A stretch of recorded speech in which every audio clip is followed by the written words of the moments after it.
Hi guys, ಎಲ್ರಿಗೂ ನಮಸ್ಕಾರ. ಮತ್ತೊಂದು ಹೊಸ ವ್ಲಾಗ್ಗೆ ಸ್ವಾಗತ ಸುಸ್ವಾಗತ. ಸೊ ಇವತ್ತಿನ ವ್ಲಾಗಲ್ಲಿ ನೋಡ್ತಾ ಇರ್ಬೋದು, ಆ್ಯಕ್ಚುಲಿ ನಮ್ಮ ಕೇಜ್ ಏನಿದೆ ಈ ಕಡೆ, ಕೇಜ್ ಅಲ್ಲ ಮೆಶ್ಶು ಈ ಕಡೆ ಏನಿದೆ ಬೆಳಕಲ್ಲಿ ಕಾಣಲ್ಲ ನಿಮಗೆ, ನಾನು ತೋರಿಸ್ತೀನಿ ಬ್ಯಾಕ್ ಕ್ಯಾಮ್ರಲ್ಲಿ. ಏನಂದರೆ ಸೊಳ್ಳೆಗಳು ಬರ್ತಾ ಇದ್ವಲ್ಲ, ಅಲ್ಲಿ ಮೆಶ್ ಹಾಕಿದ್ನಲ್ಲ, ಇವಾಗ ನಮ್ಮ ಕಿಟಕಿ ಹತ್ರ ಏನು ಇದಾಕಿದ್ದೀನಲ್ಲ, ಏನಂತಾರೆ ಅದು ಎಕ್ಸಿಟ್ ಫ್ಯಾನು, ಅಲ್ಲಿ ಮೆಶ್ ಹಾಕಿದ್ದೀನಲ್ಲ. ಸೊ ಅದೇ ಥರನೇ ನಾನು ಇಲ್ಲೂ ಕೂಡ ಮೆಶ್ ಹಾಕೋಣ ಅಂತ ಇವಾಗ ಮೆಶ್ಗಳು ಇದೆ, ಐಡಿಯಾ ಇದೆ. ಬನ್ನಿ ಆ ಮೆಶ್ನ ಇವತ್ತು ಹಾಕ್ಬಿಟ್ಟು ನಿಮಗೂ ಕೂಡ ತೋರಿಸ್ತೀನಿ ಇದರಿಂದ ಏನು ಉಪಯೋಗ, ಮತ್ತು ಇದ್ರಲ್ಲಿ ಗಾಳಿ ಆಡುತ್ತಾ ಇಲ್ವಾ ಅನ್ನೋದು ಡೌಟ್ ಇತ್ತು, ಹಂಗಾಗಿ ಸುಮ್ಮನೆ ಬಿಟ್ಟಿದ್ದೆ. ಸೊ ಮೊದಲನೇಗೆ ಕಮೆಂಟ್ಸ್ಗೆ ಹೋಗ್ಬಿಡೋಣ. ಬ್ರೋ, ಆಫ್ರಿಕನ್ ಲೋಬರ್ಡ್ಸ್ ಬ್ರೀಡಿಂಗ್ ಬಗ್ಗೆ ವಿಡಿಯೋ ಮಾಡಿ ಅಂತ ಕೇಳಿದ್ದಾರೆ. ಆ್ಯಕ್ಚುಲಿ ಬ್ರೋ, ಆಫ್ರಿಕನ್ ಲೋಬರ್ಡ್ಸ್ ಇತ್ತು ಮೊದಲು, ಇವಾಗಿಲ್ಲ. ಬಟ್ ಆಫ್ರಿಕನ್ ಲೋಬರ್ಡ್ಸ್ ಬಗ್ಗೆ ಡೀಟೇಲ್ಸ್ ನಾನು ಮಾಹಿತಿನ ಕೊಡ್ತೀನಿ. ನೆಕ್ಸ್ಟು ಸದಾಶಿವ್ ಅವ್ರು ಕಮೆಂಟ್ ಮಾಡಿರೋದು, ಬ್ರೋ ಫಿಂಚಸ್ ತನ್ನಿ ಅಂತ ಹೇಳಿದ್ದಾರೆ. ಅದಕ್ಕೆ 4 ಜನ ಲೈಕ್ ಬೇರೆ ಮಾಡಿದ್ದಾರೆ.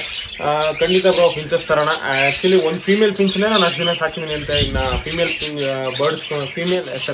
ಫಿಂಚಸ್ ಬರ್ಡ್ಗಳನ್ನ ತಂದುಬಿಟ್ಟು ಅದನ್ನು ಕೂಡ ಮಾಹಿತಿನ ನಿಮಗೆ ತಿಳಿಸ್ಕೊಡ್ತೀನಿ. ಆ್ಯಕ್ಚುಲಿ ಅದು ಫಿಂಚಸ್ಗೋಸ್ಕರನೇ 4 ಕೇಜ್ ಮಾಡಿದ್ದೀನಿ. 4 ಕೇಜಲ್ಲಿ ಆರಾಮಾಗಿ 4 ಪೇರ್ ಬಿಡ್ಬೋದು, ಆ ಥರ ನೀಟಾಗಿದೆ. ಸೆಟಪ್ ಎಲ್ಲ ರೆಡಿ ಇದೆ, ಮಡಕೆ ಕೂಡ ಇದೆ, ಫುಡ್ಡು ಫೀಡರ್ಸ್ಗಳು ಕೂಡ ಎಲ್ಲ ರೆಡಿ ಇದೆ. ಬಟ್ ಫಿಂಚಸ್ ಏನಕ್ಕೆ ತಂದಿಲ್ಲ ಅಂತಂದರೆ, ಫಿಂಚಸ್ಸಿಗೆ ನಾನು ಅದು ಫಿಂಚಸ್ ಅಷ್ಟು ಸೈಡಲ್ಲಿ ಹೋಗ್ಬಿಡುತ್ತಲ್ಲ, ಆಮೇಲೆ ಮರ್ತ್ಗಿತ್ತು ಹೋಗ್ಬಿಟ್ಟು ನಾನು ಆ ಸೈಡಲ್ಲಿ ಇರುತ್ತಲ್ಲ. ಆ್ಯಕ್ಚುಲಿ ಬ್ರೋ, ಫಿಂಚಸ್ ಏನಕ್ಕೆ ತಂದಿಲ್ಲ ಅಂತಂದರೆ, ಆ್ಯಕ್ಚುಲಿ ಫಿಂಚಸ್ಸು ನನ್ನ ಹತ್ರ ಇತ್ತು, ಒಂದು 4 ಪೇರ್ ಇತ್ತು. ಅದರಲ್ಲಿ 2 ಪೇರ್ ಸೇಲ್ ಮಾಡಿದೆ. 2 ಪೇರ್ ಸೇಲ್ ಮಾಡಿದೆ, ಮತ್ತು ಇನ್ನೊಂದು ಪೇರು ನಮ್ಮ ಫ್ರೆಂಡಿಗೆ ಕೊಟ್ಟೆ. ಮತ್ತು ಇವಾಗ ಇರೋದು ಒಂದು ಮೇಲ್ ಆರೋಯ್ತು, ಈಗಿರೋದು ಒಂದೇ ಫೀಮೇಲು. ಸೊ ಅದಾದಮೇಲೆ ನಾನು ಮತ್ತೆ ತರೋಕ್ಕೆ ಹೋಗಿಲ್ಲ, ಸುಮ್ಮನೆ ಬೇಜಾರಾಗ್ಬಿಡ್ತು, ಹಂಗಾಗಿ ತರಕ್ಕೆ ಹೋಗಲಿಲ್ಲ, ಬಿಟ್ಬಿಟ್ಟೆ. ಹಂಗೆ ತಲೆ ಕೆಡ್ಸ್ಕೊಳಕ್ಕೆ ಹೋಗಿಲ್ಲ. ಅದು ಒಂದೇ ಇದೆ, ಬಟ್ ಒಂದೂ ಕೂಡ ತುಂಬ ಚೆನ್ನಾಗಿ ಮೇಂಟೈನ್ ಮಾಡಿದ್ದೀನಿ. ಅದನ್ನು ಕೂಡ ಅದನ್ನೇನು ಸುಮ್ಮನೆ ಆಗೋಯ್ತು ಅಂದ್ಬಿಟ್ಟು ಬಿಡಲಿಲ್ಲ. ನೆಕ್ಸ್ಟು ಯತೀಶ್ ಅವ್ರು ಕಮೆಂಟ್ ಮಾಡಿದ್ರು, ಸೂಪರ್ ಬ್ರೋ ಅಂತ ಕಮೆಂಟ್ ಮಾಡಿದರೆ, thank you so much bro. ಆಮೇಲೆ ನೆಕ್ಸ್ಟು ಕಮೆಂಟು ನೋಡಿದ್ರೆ, ಆ್ಯಕ್ಚುಲಿ ಇಷ್ಟೊಂದಿದೆ. ಎಗ್ಗಿಂದ ಮರಿ ಆಗೋಕ್ಕೆ ಎಷ್ಟು ದಿನಗಳ ಟೈಮ್ ತಗೊಳುತ್ತೆ? ಎಗ್ಗಿಂದ ಮರಿ ಆಗೋಕ್ಕೆ ಬಜೀಸ್ಗಳು ಮಿನಿಮಮ್ ಅಂತಂದರೆ 18 ದಿನ, ಮೊಟ್ಟೆ ಇಟ್ಟಿದ್ದು 18ರಿಂದ 21 ದಿನ ಇನ್ಕ್ಯುಬೇಟ್ ಮಾಡಾದ್ಮೇಲೆ ಫಸ್ಟ್ ಮರಿ ಓಪನ್ ಆಗುತ್ತೆ. ಅದಾಗಿ ನೆಕ್ಸ್ಟ್ ಯಾವಾಗ ಅಂತಂದರೆ, ಮೊಟ್ಟೆ ಎಷ್ಟೆಷ್ಟು ದಿನ ಗ್ಯಾಪಲ್ಲಿ ಇಟ್ಟಿರುತ್ತೋ ಅಷ್ಟು ದಿನ ಗ್ಯಾಪಲ್ಲಿ ಮರಿಗಳು ಹ್ಯಾಚ್ ಆಗ್ತಾ ಹೋಗ್ತವೆ. 1 ದಿನ ಗ್ಯಾಪ್ ಇದ್ದರೆ 1 ದಿನ ಗ್ಯಾಪಲ್ಲಿ ಹ್ಯಾಚ್ ಆಗ್ತವೆ, 2 ದಿನ ಗ್ಯಾಪ್ ಇದ್ದರೆ 2 ದಿನ ಗ್ಯಾಪಲ್ಲಿ ಹ್ಯಾಚ್ ಆಗ್ತಾ ಹೋಗ್ತವೆ. ಅಷ್ಟೇ ಗೈಸ್, ಕಮೆಂಟ್ಸ್ ಮುಗೀತು. ಇವಾಗ ನಾವು ನಮ್ಮ ಆ್ಯಕ್ಚುಲಿ ಇದ್ರ ಬಗ್ಗೆ ನೋಡೋಣ. ಏನಂದರೆ, ನಾನು ನಿಮ್ಗೆ ಹೇಳಿದ್ನಲ್ಲ, ನಮ್ಮ ಏವರಿಗೆ ಒಂದು ಸ್ವಲ್ಪ ಆಲ್ಟ್ರೇಷನ್ ಮಾಡಬೇಕು ಅಂತ. ಆ್ಯಕ್ಚುಲಿ ಕಾಲು ತುಂಬ ನೋವ್ತೈತೆ, ಆದರೂ ಕೂಡ ವಿಡಿಯೋ ಮಾಡ್ತಾಯಿದ್ದೀನಿ. ಆಮೇಲೆ ನಮ್ಮ RCB ಅವರು ನೆನ್ನೆ ಗೆದ್ದವ್ರೆ, ಆ ಖುಷಿಗೂ ಒಂದು ಇರಲಿ ಅಂದ್ಬಿಟ್ಟು ಇವತ್ತು ಟಿ ಶರ್ಟ್ ಹಾಕೊಂಡ್ಬಿಟ್ಟೆ. ಆ್ಯಕ್ಚುಲಿ ಇದು ಓಲ್ಡ್ ಟಿ ಶರ್ಟ್, ಅದೇ ಓಲ್ಡ್ ಸೀಸನ್ದು, ಲಾಸ್ಟ್ ಸೀಸನ್ ಟಿ ಶರ್ಟು. ಈ ಸೀಸನಲ್ಲಿ ಬ್ಲೂ ಮತ್ತು ರೆಡ್ಡು ಎಲ್ಲ ಮಾಡೋರೆ.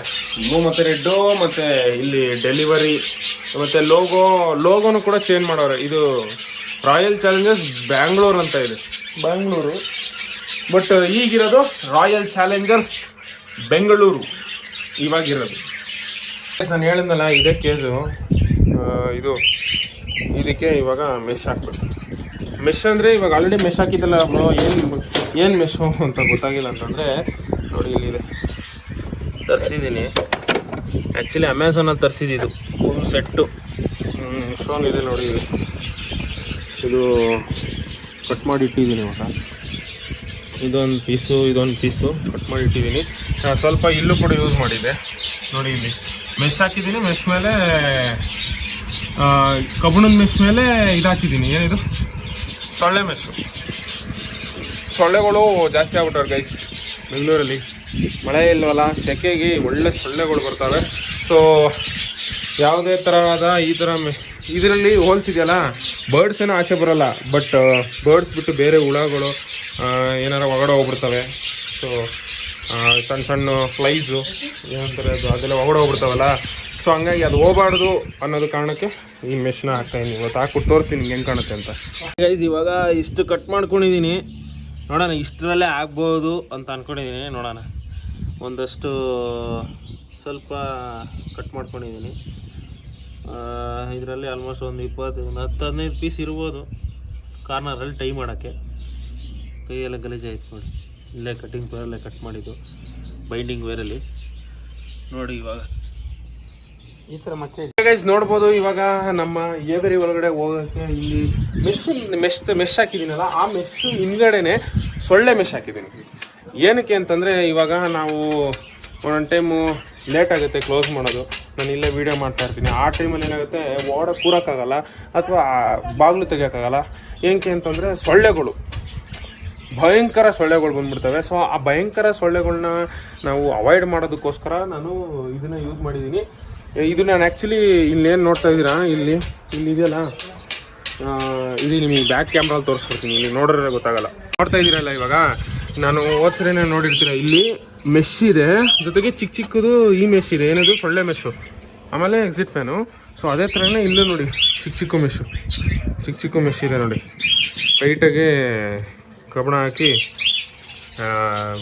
ಏನಂತೆ ಕಟ್ಟಿದ್ದೀನಿ.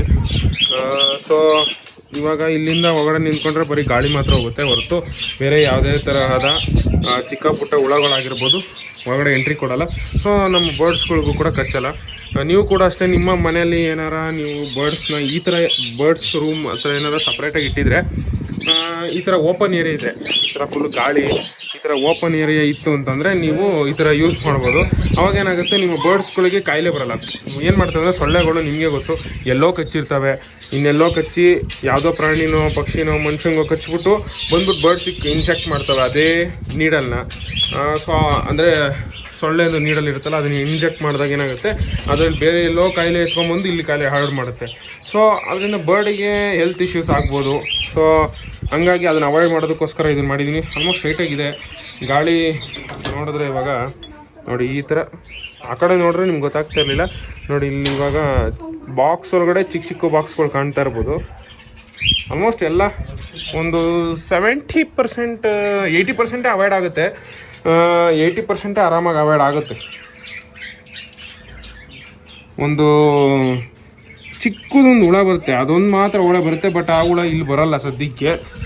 ಹಂಗಾಗಿ ನಮಗೇನು ಅದರಿಂದ ತೊಂದರೆ ಇಲ್ಲ, ಆರಾಮಾಗೆ ಚಿಕ್ಕದು ಬರುತ್ತೆ. ಬಟ್ ಇವಾಗ ಬರೋಲ್ಲ. ಇಲ್ಲಿ ನೋಡ್ಬೋದಲ್ಲ, ನಮ್ಮ ಹುಡುಗರೆಲ್ಲ ಲೈಟ್ ಹಾಕಿದ್ದೀನಿ. ಇವಾಗ ಇದಕ್ಕೆಲ್ಲ ಇಲ್ಲೇ ಕರ್ಕೊಂತವ್ರೆ. ಎಲ್ಲರೂ ಇವಾಗ ನಿದ್ದೆ ಮಾಡೋ ಟೈಮು. ಆ್ಯಕ್ಚುಲಿ ಏನು ಮಾಡ್ತೀನಿ ಅಂದರೆ, ಇವಾಗ ಎಲ್ಲ ನೀರುಗಳನ್ನ ತೆಗೆದು ಬಿಡೋಣ.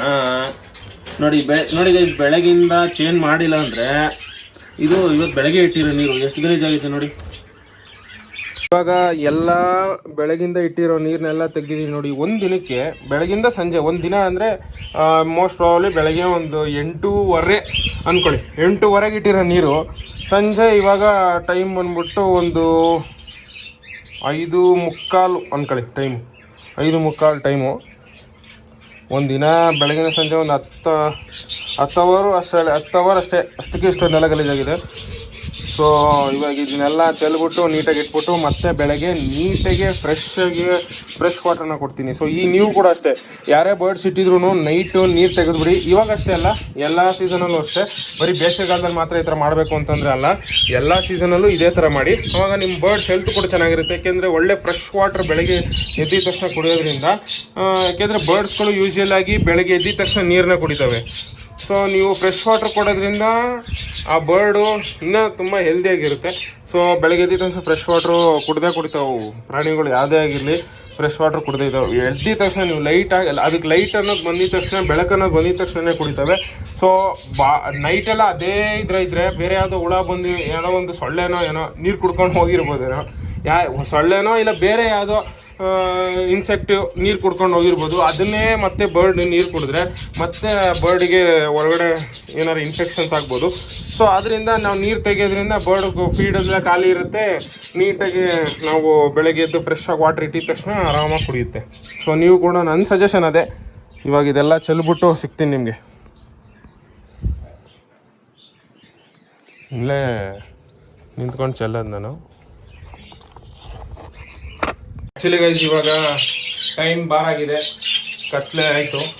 ಸೊ ಹಂಗಾಗಿ ಒಂದು ಲೈಟು ಇವಾಗ ಒಂದು ಲೈಟ್ ಇತ್ತು ಹಿಂಗೆ, ಸೊ ಒಂದು ಲೈಟ್ ಆಫ್ ಮಾಡಿದ್ದೀನಿ. ಈಗ ಉಳಿದಿರೋದು ನೋಡಿ ಇಲ್ಲೇ ಇಟ್ಟಿದ್ದೀನಿ. ಬೆಳಗ್ಗೆ ಎದ್ಬಿಟ್ಟು ಬಂದಿದ್ದ ತಕ್ಷಣ ನೀಟಾಗಿ ಒಂದು ಫ್ರೆಶ್ ವಾಟರ್ನ ಕೊಡ್ತೀನಿ. ಈಗ ಎಲ್ಲರೂ ನಿದ್ದೆ ಮಾಡೋ ಟೈಮು. ಸೊ ಟೈಮು ಇವಾಗ ಕರೆಕ್ಟಾಗಿ 6 ಗಂಟೆಗೆ ನಾವು ಲೈಟ್ನ ಆಫ್ ಮಾಡ್ತಾಯಿದ್ದೀವಿ. ಈಗ ನಾವು ಹೊರಡುವಂಥ ಸಮಯ. ಇದಿಷ್ಟು ಇವತ್ತಿನ ಬ್ಲಾಗ್ ಆಗಿತ್ತು. ಸಿಗೋಣ ಗೈಸ್ ಮುಂದಿನ ಬ್ಲಾಗಲ್ಲಿ. ಅಲ್ಲಿವರೆಗೂ ಟೇಕ್ ಕೇರ್, ಬೈ ಬೈ. ಅದ್ರ ಜೊತೆಗೆ ನಾನು ರಿಕ್ವೆಸ್ಟ್ ಮಾಡ್ತೀನಿ, ಎಲ್ಲರೂ ಕೂಡ ಲೈಕ್ ಮಾಡ್ಕೊಳ್ಳಿ. ಅದರಿಂದ ನನಗೂ ಕೂಡ ಮೋಟಿವೇಶನ್ ಆಗುತ್ತೆ ನೆಕ್ಸ್ಟ್ ದಿನ ವಿಡಿಯೋ ಮಾಡೋದಕ್ಕೆ. ಸೊ ಸಾಕಷ್ಟು ಜನ ಲೈಕ್ ಮಾಡ್ತಾ ಇಲ್ಲ, ಸೊ ಲೈಕ್ ಮಾಡಿ ಗೈಸ್. ಲೈಕ್ ಮಾಡೋದ್ರಿಂದ ನಮ್ಗೊಂದು ಮೋಟಿವೇಶನ್ ಸಿಗುತ್ತೆ ಅಷ್ಟೇ. ನಮ್ಗೇನು ಅದರಿಂದ ಕಾಸೇನು ಬರಲ್ಲ, ಜಸ್ಟ್ ಒಂದು ಮೋಟಿವೇಶನ್. ಇಷ್ಟೊಂದು ಜನ ನೋಡ್ತಾ ಇದ್ದಾರೆ, ಲೈಕ್ನ ಮಾಡ್ತಾ ಇದ್ದಾರೆ. ನಾನು ಕೂಡ ವಿಡಿಯೋ ಮಾಡಬೇಕು, ಡೈಲಿ ಬ್ಲಾಗ್ಸ್ನ ಮಾಡಬೇಕು ಅನ್ನೋದು ಒಂದು ಮೋಟಿವೇಶನ್ ಸಿಗುತ್ತೆ. ಸೊ ಹಂಗಾಗಿ ಎಲ್ಲರೂ ಕೂಡ ಲೈಕ್ ಮಾಡ್ಕೊಳ್ಳಿ. ನೋಡೋರೆಲ್ಲ ಒಂದೊಂದು ಲೈಕ್ ಹಾಕಿ ಗೈಸ್ ಅಷ್ಟೇ. ಲೈಕ್ ಹಾಕೋದ್ರಿಂದ ನಿಮ್ಗೇನು ದುಡ್ಡೇನು ಕಟ್ಟಾಗಲ್ಲ, ಏನಿಲ್ಲ, ಫುಲ್ಲು ಫ್ರೀ. ಆಮೇಲೆ ಸಬ್ಸ್ಕ್ರೈಬ್ ಮಾಡ್ಕೊಳ್ಳಿ. ಯಾರು ಎಷ್ಟೊಂದು ಜನ ಐತೆ ಹೇಳಿ, ನಾನು ಯಾರು ಸಬ್ಸ್ಕ್ರೈಬ್ ಮಾಡ್ಕೊಂಡಿಲ್ಲ ಅವರೆಲ್ಲ ಕೂಡ ಸಬ್ಸ್ಕ್ರೈಬ್ ಮಾಡ್ಕೊಳ್ಳಿ. ಸಬ್ಸ್ಕ್ರೈಬ್ ಬಟನ್ನು ಇವಾಗ ರೆಡ್ ಕಲರ್ ಇಲ್ಲ, ಅದು ವೈಟ್ ಕಲರ್ ಇದೆ. ಒಟ್ಟಿನ ಸಬ್ಸ್ಕ್ರೈಬ್ ಬಟನ್ನ ಕ್ಲಿಕ್ ಮಾಡಿಕೊಂಡು ನಮ್ಮ ಚಾನಲ್ ಸಬ್ಸ್ಕ್ರೈಬ್ ಮಾಡ್ಕೊಳ್ಳಿ. ಸೊ ನಿಮಗೆ ನಾನು ಹಾಕುವಂಥ ಪ್ರತಿ ವಿಡಿಯೋ ನೋಟಿಫಿಕೇಶನ್ ಇಮಿಡಿಯೇಟಾಗಿ ನಿಮ್ಮ ಮೊಬೈಲಿಗೆ ಬರುತ್ತೆ. ಜೊತೆಗೆ ಎಷ್ಟೊಂದು ಜನ ಕಮೆಂಟ್ ಸೆಕ್ಷನಲ್ಲಿ ನಿಮಗೆ ಎಷ್ಟೊಂದು ಜನ ಡೌಟ್ ಇದೆ, ಬಟ್ ನೀವು ಡೈರೆಕ್ಟಾಗಿ ನನಗೆ ವಾಟ್ಸಪ್ ಮಾಡ್ತಾ ಇದ್ದೀರಾ. ಸೊ ಓಕೆ, ಬಟ್ ನೀವು ಕೂಡ ಕಮೆಂಟ್ ಸೆಕ್ಷನಲ್ಲಿ ಕಮೆಂಟ್ ಮಾಡಿ. ನಿಮ್ಗೆ ಏನೇ ಡೌಟ್ ಇದ್ದರೂ ಕೂಡ ವಿಡಿಯೋ ಮುಖಾಂತರ ಉತ್ತರನ ಕೊಡ್ತೀನಿ.